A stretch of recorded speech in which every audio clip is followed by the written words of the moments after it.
श्री स्वामी समर्थ मंडळी. आपल्या मराठी सिरियल घर या यूट्यूब चॅनलवरती मी तुम्हा सर्वांचं खूप खूप मनापासून स्वागत करते. तर तुम्हा सर्वांच्या रिक्वेस्टनुसार आता आपल्या चॅनलवर घरोघरी मातीच्या चुली या मालिकेचे रिव्ह्यू आपण घेऊन येणार आहोत. तर बघत रहा घरोघरी मातीच्या चुली. आजच्या या मालिकेमध्ये आज आपण बघणार आहोत की जानकी, ऐश्वर्या, सारंग जेव्हा ते खोदत असतात तेव्हा त्या फावड्यामध्ये एक पाय वर येतो. पाय वर आल्यावर तिघेही धक्का बसतो आणि लांब होतात की हे काय, म्हणून आता हिम्मत करतात आणि अजून माती बाजूला सावरून बघतात. तर काय, कोण आहे हे? जेव्हा पूर्ण त्यांना माती काढलेली असते आणि बॉडी दिसते आणि बॉडी जेव्हा अशी व्यवस्थित बघतात तर काय, विक्रांत भाऊजींची ही बॉडी. आता मात्र तिघांच्या सुद्धा पायाखालची जमीनच सरकलेली असते आणि त्यांना जबरदस्त असा धक्का बसलेला असतो. जोरात अशी किंचाळतात. जोरात किंचाळतो विक्रांतजी आणि सारंग रडायला लागलेला असतो, घाबरलेला असतो आणि पटकन असं वर येतो कारण तो खूप घाबरतो. डोक्याला हात लावलेला असतो की मी हे काय बघतोय, हे कसं काय झालं. जानकीला धक्काच बसलेला असतो. ते एक्सपेक्टच करत नाही की विक्रांत भाऊजींची डेड बॉडी माझ्यासमोर पडली. शर्वरी वंशंना कसं सांगायचं आता. जानकीला टेन्शनच आलेलं असतं. जानकीला कुठे माहिती की सगळं हे काही शर्वरीनेच केलेलं. जानकी बिचारी घाबरते, म्हणते शर्वरी वंश म्हणाल्या होत्या की विक्रांत भाऊजी फ्रॉड करून कुठेतरी निघून गेलेत. मग इथे कसे काय हे आता जानकीच्या हळूहळू लक्षात येतं. सगळं बसतं नसतो, अगदी धक्का बसलेला असतो. हे काय, हे काय, सारखा सारखा प्रश्न विचारत असते. म्हणते आपल्या विरोधात केलेलं कोणीतरी हे कारस्थान आपल्याला अडकवण्याचा प्रयत्न होतोय. जानकी म्हणते मी पोलिसांना कळवते. ऐश्वर्या म्हणते नाही नाही, पोलिसांना नको बोलवू, आता पोलिसांना कळवायचंय. ऐश्वर्या म्हणते नाही, चूक करू नको जानकी, त्यांची डेड बॉडी कोणीतरी मुद्दामून आपल्या मागच्या अंगणात पुरली आहे, कारण आपण सगळे अडकवू म्हणून. कळतंय का, आता पोलिसांना बोलवलं तर पोलीस आपल्यावरच संशय घेणार. काहीतरी विल्हेवाट लावूया, प्लीज जानकी ऐक. जानकी म्हणते नाही, मी पोलिसांना बोलवते. इथे थांबायचं ऐश्वर्या, काय झालंय ना, हे सगळं पोलिसांना कळवायला, कळवणार आहे. ऋषिकेशला सुद्धा सांगणार जानकी. अजिबात ऐकत नाहीये जानकी आणि लगेचच ऋषिकेशला आणि पोलिसांना सांगायला लागते. ती पळतच गेलेली असते. ऐश्वर्याला इतकं टेन्शन येतं, आता पोलीस आपल्यालाच अडकवणार या प्रकरणामध्ये आलेली असते. ऋषिकेश, माझा फोन कुठे झाले, एवढी काय घाबरली आहे तू, म्हणते. जानकी का ऐकत नाहीये, तिला का कळत नाहीये पोलिसांनी आपल्याला बघितलं नाही, इथे तर आपणच काहीतरी केलं म्हणून आपल्याला अरेस्ट करतील. त्यापेक्षा आहे ना, आपण या बॉडीची विल्हेवाटच लावूया. सगळ्यांची भीती वाटते, या सगळ्यात अडकायचं नाहीये मला. सारंग, आपण सगळ्यातून बाहेर पडू म्हणतो. ऐश्वर्या शांत व्हा, शांत व्हा ऐश्वर्या, असं सारंग म्हणतो. प्लीज शांत व्हा. वहिनी म्हणते तसं करूया. ऐश्वर्या अजिबातच ऐकायला तयार नसते. नाही, जानकी सांगते तसं करायचंच नाहीये आपल्याला. आपल्याला या डेड बॉडीची विल्हेवाट लावायची. आपल्या अंगावर काही घ्यायचंच नाहीये, कळतंय का. जानकीचं ऐकलं तर आपणच अडकून जाऊ. आता मी जानकीला साथ देणार नाही. आपण ही बॉडी घेऊन कुठेतरी नेऊन टाकूया. घाबरलेली असते खूपच ऐश्वर्या आणि तिचं असं दडपण आलेलं असतं की आता करायचं काय. पोलिसांच्या तावडीत मला खरंच अडकायचं नाहीये. पोलिसांचे प्रश्न, त्यांचे ते विचारण्याची पद्धत, या गोष्टीला मी आता फार वैतागलेली आहे. मला आता परत त्या अडकायचं नाहीच आहे, असं म्हणतो. आणि असं का बोलताय, सारंग म्हणतो. आता रडकुंडीला आलेला असतो सारंग. तुम्ही असं का म्हणताय सारखं सारखं, आपण करूया काहीतरी, तुम्ही रिलॅक्स व्हा. पोलीस कशी इन्क्वायरी करतात ना, मी बघितलंय स्वतः. मला आता परत याच्यात अडकायचंच नाहीये, पण ही बॉडी उचलून आणि इथून विल्हेवाट लाव. ऐका तुम्ही, जानकी इनोसंट आहे. ती अजिबात तिरकस विचार करत नाही. तुम्ही पटकन ही बॉडी उचलायला मदत करा आणि इथून कुठेतरी दूर नेऊन टाकू. या प्रकरणाकडे बाकी सगळी लोक चांगल्याच नजरेने बघणारे. तिला कळतच नाहीये, ती भोळी आहे असं नाही. आपल्याला इथून पळवाट काढायलाच लागणार. इथून आपल्याला निघून जायचंय. हे बॉडी घेऊन, कळतंय का जानकी, ते पोलिसांना आणेपर्यंत आपण इथून पळून जाऊ. आपण काहीच केलेलं नाहीये, मग आपण घाबरायचं काय. काही केलेलं नाहीये, पण अडकावं म्हणून तर कोणीतरी इथे बॉडी पुरली आहे ना. कळतंय का तुम्हाला, हे प्रूफ करायला लागेल की आपण काहीच केलेलं नाहीये. त्यामुळे सारंग, आपण इथून निघतोय, कळतंय का तुम्हाला, प्लीज माझं ऐका. आपण इथून निघूया. घाबरलेली असते ऐश्वर्या. सारंग सुद्धा घाबरलेला असतो, पण बॉडीची तर विल्हेवाट लावायची आहे. सारंग म्हणतो ठीक आहे, तुम्ही रडू नका आणि हायपर होऊ नका. आपण उचलूया बॉडी इथून. आता जानकी इतकी घाबरलेली असते, तिचे शब्दच फुटत नसतात. ती रडत असते. प करत सांगण्याचा प्रयत्न करत असते. ती ऋषिकेश काय झाले? ऋषिकेश म्हणतात काय झालं? आणि मी का एवढी घाबरली आहे? विक्रांत भाऊजींची बॉडी कोणीतरी मागच्या अंगणात आणून पुरली आहे आणि तीच आम्ही कसला वास येतोय म्हणून खड्डा खोदला तर विक्रांत भाऊजींची बॉडी दिसली आम्हाला समोर. आता जानकीचे ऋषिकेशला सगळं सांगून टाकलेलं असतं.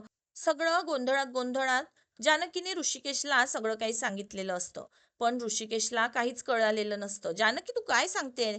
मला काहीच कळत नाहीये. जरा शांत होऊन व्यवस्थित सांगशील का? तेव्हा मला कुठे काही कळेल. रावांची बॉडी मागच्या अंगणात तुला काय बोलते ते तरी कळतंय का? तर ऋषिकेश चिडलेला असतो. काहीच कळत नाहीये. तू काय बोलतेय? तू काय म्हणतेय? मला काही समजत नाहीये. माझा गोंधळ उडाला. काय घडलंय जरा व्यवस्थित सांगण्याचा प्रयत्न करतेस का जानकी तू? काय बडबडतेय वेड्यासारखी? आता जानकी अगदी सुरुवातीपासून ऋषिकेश पर्यंत पोहोचलेली ते सगळं काही डिटेलमध्ये आता सांगत असते. धूप फिरवत असते. मगापासनं काहीतरी घाणेरडा वास येतोय. उद्या बघूया आपण. गुलाबला सांगून मग नंतर ठरवतात की नाही आपण जाऊन बघूया की नेमकी काय असतं, काय करता येईल. पुन्हा पूर्ण खड्डा खोदलेला असतो आणि तिथून डायरेक्ट बॉडी निघालेली असते विक्रांतची. हा सगळा घडलेला प्रकार अगदी डिटेलमध्ये सांगितलेला असतो ऋषिकेशला. आणि आता कुठे ऋषिकेशच्या लक्षात येतं की मागच्या अंगणात ऋषिकेशची बॉडी कशी सापडली. वास यायचा म्हणून यांनी सहज खड्डा खोदला आणि मग ती बॉडी सापडली हे सगळं आता सांगून झालेलं असतं. कसा धक्का बसला ऐश्वर्या आणि मी कशी घाबरले. मग ऐश्वर्या म्हटली की इथे नको, ती बॉडी आपल्या अंगावर येईल उगाच, त्यापेक्षा आपण या बॉडीची विल्हेवाट लावू. पण मी ऋषिकेशला हिम्मत करून तुम्हाला सांगायला आली की असं कसं झालंय.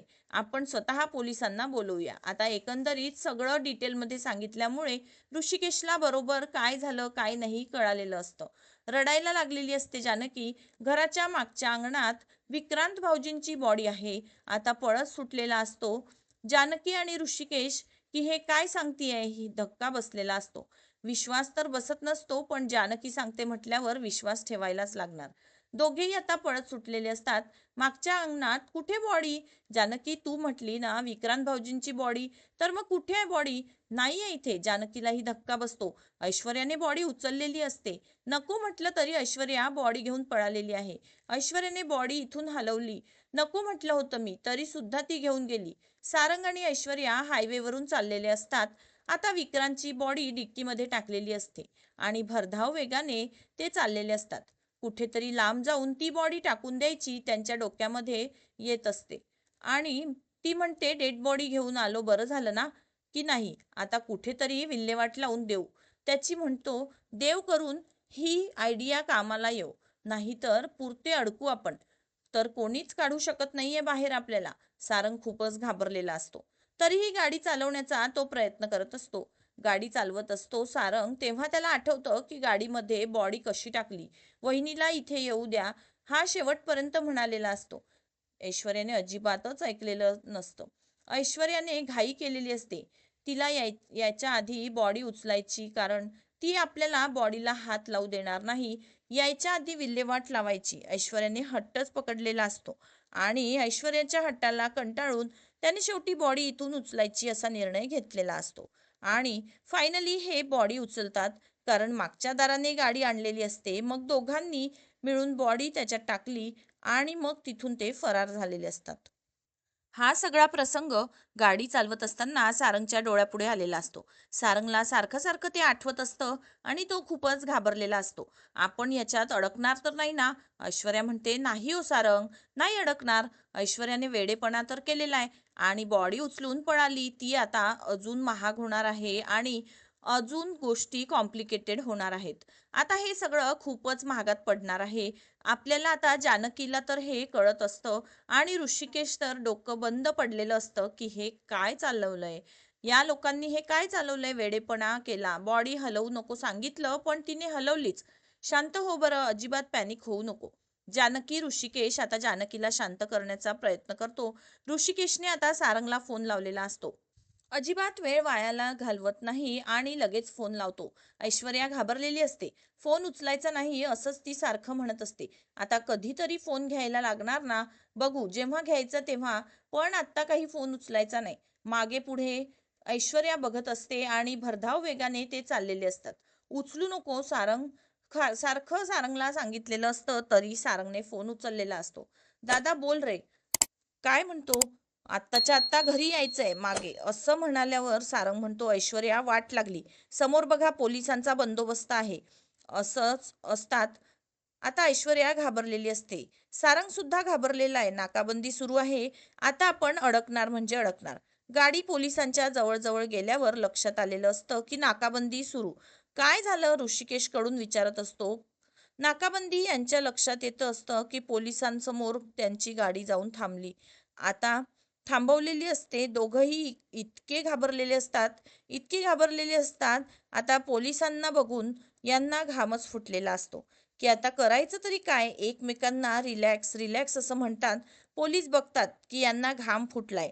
हे प्रचंड घाबरलेले आहेत आणि म्हणतो, जरा घाई आहे साहेब आम्हाला. पेपर दाखवा म्हटलं ना तर पेपर दाखवायचे. फोन चालूच असतो. ऋषिकेश आणि जानकी असतात तिकडे. काय होतं एक्झॅक्टली ते ऐकत असतात कारण फोन सुरूच ठेवलेला असतो. पेपर वगैरे बघत असतात, पण यांच्या चेहऱ्यावरचे हावभाव सुद्धा बघतात कारण प्रचंड हे घाबरलेले असतात. उघडून दाखवा, डिक्की उघडून दाखवा. ऐश्वर्या म्हणते, पेपर क्लिअर आहेत ना, मग डिक्की उघडायची काय गरज आहे? जाऊ दे की आम्हाला उशीर झालाय साहेब, प्लीज. रेग्युलर चेकअप आहे, डिक्की उघडायलाच लागणार आहे. सारंगने शेवटी डिक्की उघडून दिलेली असते कारण पर्यायच नसतो. हवालदार डिक्की चेक करा असं म्हटल्यावर हवालदार एका मिनिटात डिक्की खोलतो. जोरात किंचाळतो की डिक्की डेड बॉडी आहे. आता याचं धाबधन. आता खरं तर हे दोघेही खूपच घाबरलेले असतात. यांना चांगलाच घाम फुटलेला असतो. काय करू आणि काय नाही यांना सुचतच नसतं. तर पळूनही जाता येत नसतं, गाडीही सोडता येत नसते आणि भरधाव वेगाने काहीही त्यांच्या हाताला राहिलेलं नसतं. पुरते अडकलेले असतात ऐश्वर्या आणि सारंगला. आणि आता ऋषिकेशला सुद्धा कळालेलं असतं की आता यांना पकडलेलं. पोलिसांनी डेड बॉडी बघितली म्हटल्यावर यांना काही सोडत नसतात. ऐश्वर्या आणि सारंग जोरजोरात रडायला लागलेले असतात. त्यांच्याकडे काहीही पर्याय नसतो. नको म्हटलेली असते जानकी तरी सुद्धा यांनी शहाणपणा केलेलाच असतो आणि ती बॉडी घेऊन पळालेले असतात. आता पोलिसांनी पकडलेलं असतं आणि आता याच्यातून बाहेर पडणं इम्पॉसिबल असतं. म्हणते, ऋषिकेश पोलिसांनी पकडले डेड बॉडीसह, आता याचं काही खरं नाहीये. जानकी म्हणत असते की ऐश्वर्या आणि सारंगचा काहीच संबंध नाहीये आणि आपला सुद्धा काही संबंध नाही. पण आळ येणार म्हणजे येणार, सांगत होते मी की इथून बॉडी हलवू नका. यांनी ऐकलंच नाही. तर विक्रांतरावांची बॉडी इथे आलीच कशी हा प्रश्न आहे. जानकी आपल्याला शोधायला लागणार. तुला कळतंय का? ऐश्वर्याने खड्डा हा स्वतःसाठीच खणलाय.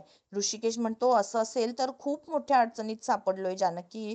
आपण आता याच्यातून निघणं अवघड आहे. अवघड, मोठा आणि भयानक असा प्रॉब्लेम झालाय. जानकी आता काय आणि कसं सगळं सावरायचं काहीच कळत नसतं. काहीच सुचत नसतं की आता करायचं तरी काय. प्रॉब्लेमवर काही ना काही सोल्युशन असताना ऋषिकेश सौमित्र भाऊजींना पटकन सांगा. अजिबात वेळ वायाला घालवत नाही आणि पळतच आलेले असतात सौमित्रकडे. ऋषिकेश हळूहळू दार वाजवतो आणि सौमित्र सौमित्र असा हळू आवाज देतो. तर आता पटकन उठतो. कोण एवढ्या रात्री आलंय म्हणून आता सौमित्र दार उघडायला घाईघाईने गेलेला असतो. बाहेर येतो तो जानकी रडवेली घाबरलेली असते आणि समोर ऋषिकेश उभा असतो. मोठा प्रॉब्लेम झालाय आणि त्यासाठीच तुम्हाला बोलवायला आलोय. काय झालंय? आपल्या आवाजाने अवंतिका उठेल. बाहेर येऊन बोलूया. अवंतिका जागी होईल म्हणून बाहेर बोलवलेलं असतं सौमित्रला. आता सौमित्र दार लावून घेतो आणि आता ते बाहेर येऊन निवांत बोलणार असतात. सारंगला लागते, आपल्या घराच्या मागच्या अंगणात काही दिवसांपासून घाणेरडा वास येतो. आम्हाला वाटलं घूस किंवा उंदीर काहीतरी मेलेलं असेल, काहीतरी खराब झालंय म्हणून वास येत असून. एवढा घाणेरडा वास, जास्ती वास येत होता. मला वाटलं घूस असणार म्हणून मी बघायला जाऊ स्वतः वगैरे करू म्हणजे त्याचा वास येणार नाही. इथे बऱ्याचशा मुंग्या होत्या, म्हणजे मुंग्यांच्या रांगा चौकोनी भागात पसरलेल्या होत्या. त्या मुंग्यांच्या रांगांचा पाठलाग केला. ते एका जागेवर जाऊन पोहोचलो. एका पर्टिक्युलर ठिकाणी खूप घाण वास येत होता. काय म्हणून आम्ही उरकायला लागलो. आम्ही उरकलं. मी, ऐश्वर्या आणि सारंग भाऊजी. डेड बॉडी मिळाली. आता तर सौमित्रला काय करू आणि काय नाही असं कळतच नसतं की ही डेड बॉडी आपल्या अंगणात विक्रांत भाऊजींची होती. आता मात्र सौमित्रच्या पायाखालची जमीनच सरकलेली असते की विक्रांत भाऊजींची डेड बॉडी, तेही आपल्या मागच्या अंगणात. विक्रांत भाऊजींची डेड बॉडी आपल्या अंगणात काय करते आणि इथे कशी, हाच प्रश्न सगळ्यांनाच पडलाय. जसा तुम्हाला पडला तसा सगळ्यांनाच प्रश्न पडलाय. भाऊजी, खरंच माहित नाही डेड बॉडी कशी आली, कुठून आली, पण डेड बॉडी होती एवढं मात्र नक्की. आणि ती बघून आम्ही भयानक असं घाबरलो. ठरवलं की पोलिसांना कळवूया, आपण काहीच करायचं नाहीये म्हणून. मी ऋषिकेशला आणि पोलिसांना बोलवायला आतमध्ये आली होती की आतमध्ये येऊन फोन लावते आणि ऋषिकेशला सुद्धा सांगते असं म्हणत होती की असं करायला नको, ही बॉडी उचलू आणि कुठेतरी नेऊन टाकू, म्हणजे आपल्यावर येणार नाही. ऐश्वर्या ऐकतच नव्हती. पोलीस म्हणतील की तुम्हीच मारून तुमच्या इथेच पुरवायला सांगितलं, असं काहीच होणार नाही, जे सत्य आहे ते सांगूया पोलिसांना. पण ऐश्वर्या इतकी घाबरली की तिला काही सुचलेच नाही. ऐश्वर्या आणि सारंग भाऊजींनी डेड बॉडी गाडीत टाकली आणि गाडी भरधाव वेगाने घेऊन हायवेने चालले होते. पोलिसांनी बरोबर त्यांचीच गाडी पकडली. डिक्की उघडली तर काय, डिक्कीत विक्रांत भाऊजींची डेड बॉडी दिसली. त्यांना आता रंगेहात पकडले पोलिसांनी आणि आता त्यांना अरेस्ट केलंय पोलिसांनी. पोलिसांनी पकडलंय. आता सौमित्रला सुद्धा टेन्शन आलेलं असतं की हा काय गोंधळ घालून ठेवलाय. सारंग भाऊजी आणि ऐश्वर्या पोलिसांच्या ताब्यात आहेत आणि डेड बॉडी सुद्धा पोलिसांनीच ताब्यात घेतली. आणि काय केलंय, मूर्ख आहे का ती, जरा ऐकता ऐकत नाही. तिला अक्कल नाहीये का. आधी सौमित्रला ऐश्वर्याचा राग आलेला असतो आणि त्यात ऐश्वर्याने हे सगळं केलं, तो सहनच करत नाही. इतकी बडबड करायला लागलेला असतो. म्हणतो तिने मूर्खपणा केलाय, मान्य आहे, पण ऐकतोच का. आता आता याच्यावर काय करू शकतो त्याच्यावर विचार करायला पाहिजे. आपण तिला का नाही अडवलं. ती घाबरली, ठीक आहे, पण सारंगने अडवायला पाहिजे होतं ना, की नाही. सारंग सुद्धा घेऊन पळायला दिला. त्यालाही अक्कल नाही. गांगरून गेला असेल रे. सगळं ऐश्वर्याचं डोकं असणार आहे. त्या बिचाऱ्याला काहीच सुचलं नसणार आहे. त्याला गोड गोड बोललं की लगेच विरघळून जातो. आणि बरोबर ऐश्वर्याने हेच केलं असणार. इमोशनल ब्लॅकमेल केलं असणार की लगेच तयार झाला तो. बॉडी उचलायला गाडीत टाकून घेऊन जाऊया. काय मूर्खपणा केला या लोकांनी. स्वतःहून ते पोलिसांच्या ताब्यात गेलेत. आता खरंच अवघड झालेलं असतं सगळंच. ऐश्वर्याची चूक आहे आणि सगळ्यांना भोगायला लागणार. आता खूपच सगळेजण अडकणार आहोत.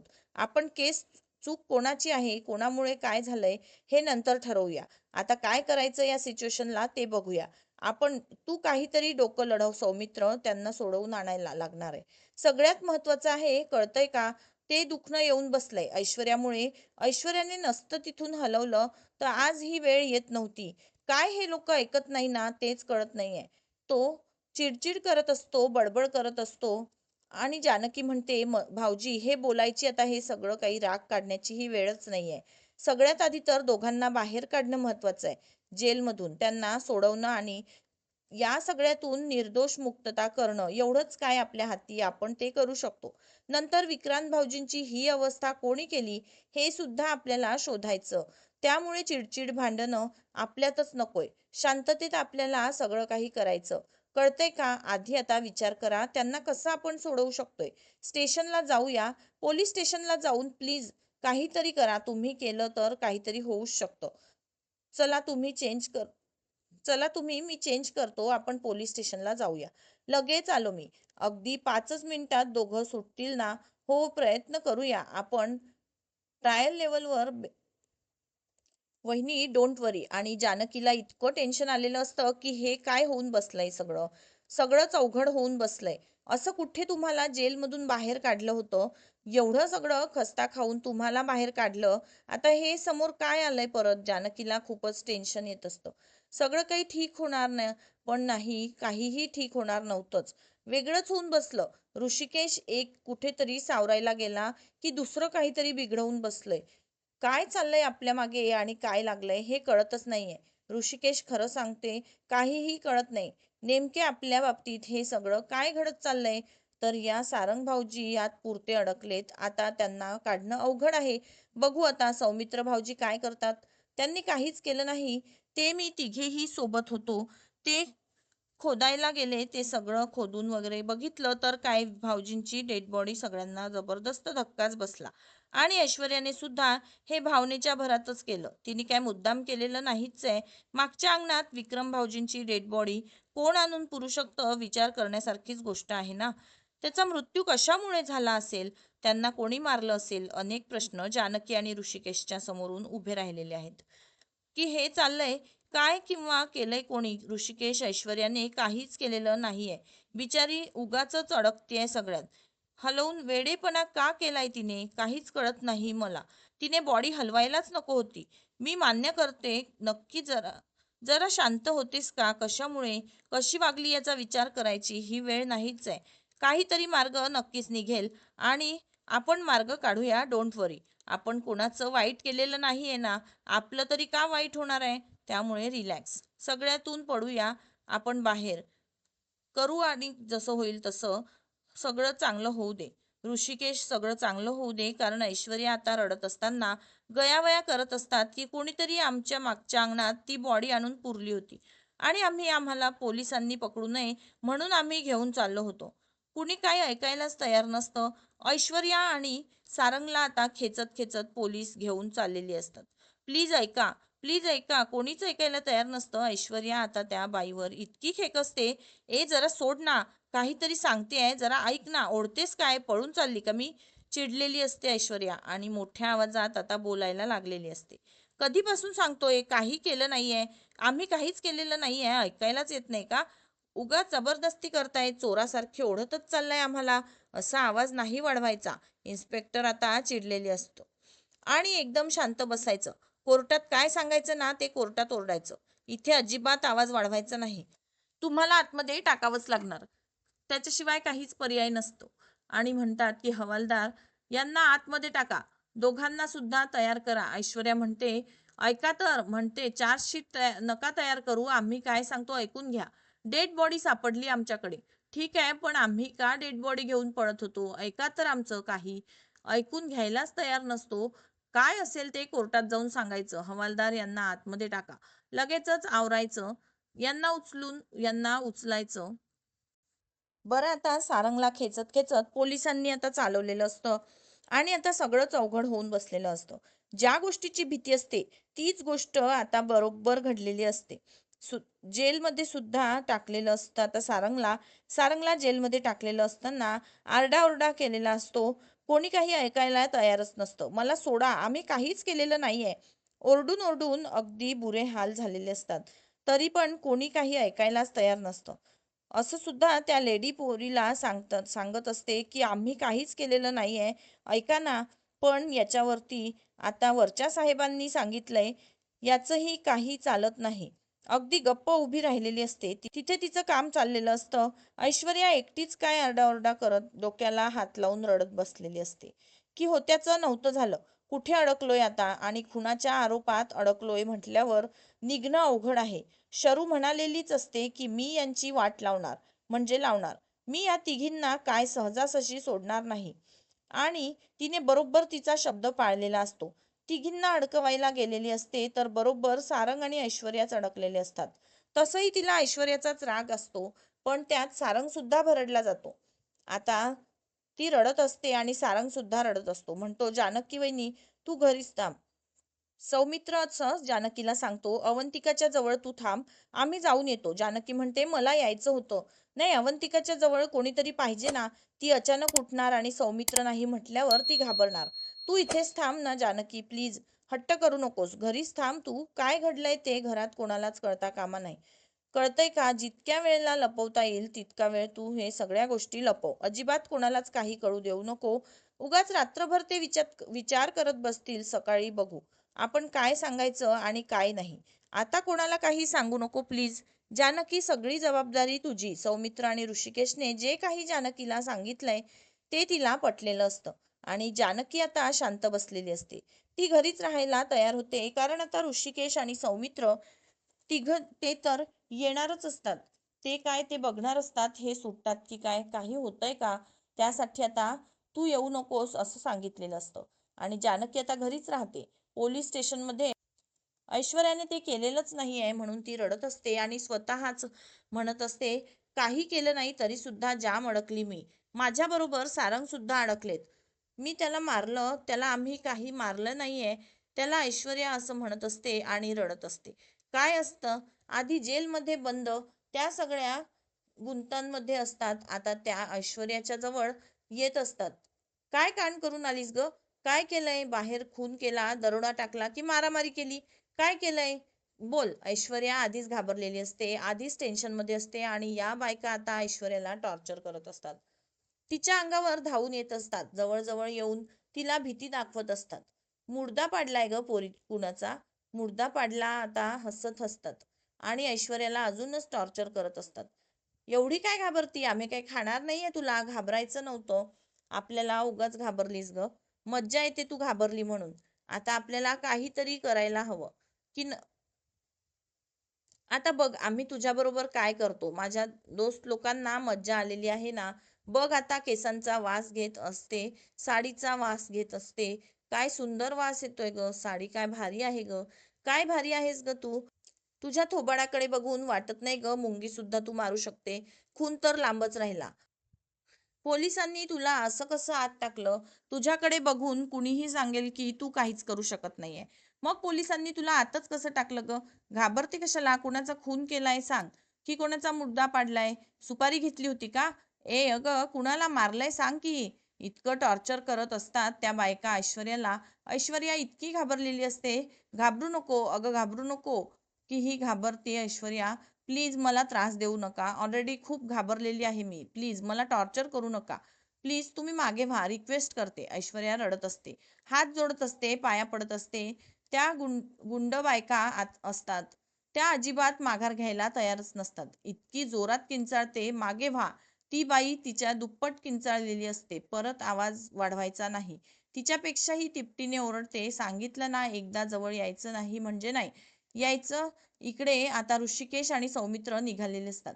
जानकी म्हणते, ऋषिकेश ऐका, पोलिसांनी आता ऐश्वर्या आणि सारंगला बॉडी सकट पकडले बरोबर, पण खरं तर मागच्या अंगणात बॉडी सापडली आधी आणि त्या गोष्टीची मी साक्षीदार आहे. पोलीस माझ्यावर विश्वास ठेवतील ना. मी सांगते की तसं की मी स्वतः बघितलंय. याचं प्लीज ऋषिकेश, मला तुमच्याशी वाद नाही घालायचा आहे, पण त्या दोघांना सोडवण्यासाठी जी काही मदत होईल त्यासाठी मला यायचंय. प्लीज ऋषिकेश येऊ द्या ना. ऐश्वर्या आणि सारंग भाऊजी कसे असतील याचीच मला भीती वाटते. प्लीज मला येऊ द्या ना. अवंतिका काय उठत नसते त्यामुळे तिचं टेन्शन घेऊ नका.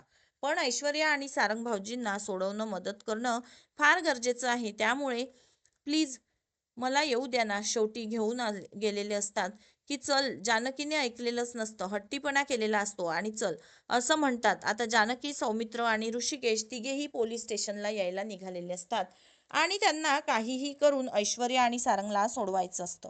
इकडे ऐश्वर्याने त्या बाईला चांगलाच इंगा दाखवलेला असतो आणि मागे व्हायचं असं सांगून ती आता घाबरलेली असते. धमकावून म्हणते की आतापर्यंत कोणाचा खून केला नाही, पण तू जर माझ्या वाटेला आली तर तुझा खून तर पहिलं मी नक्कीच करणार.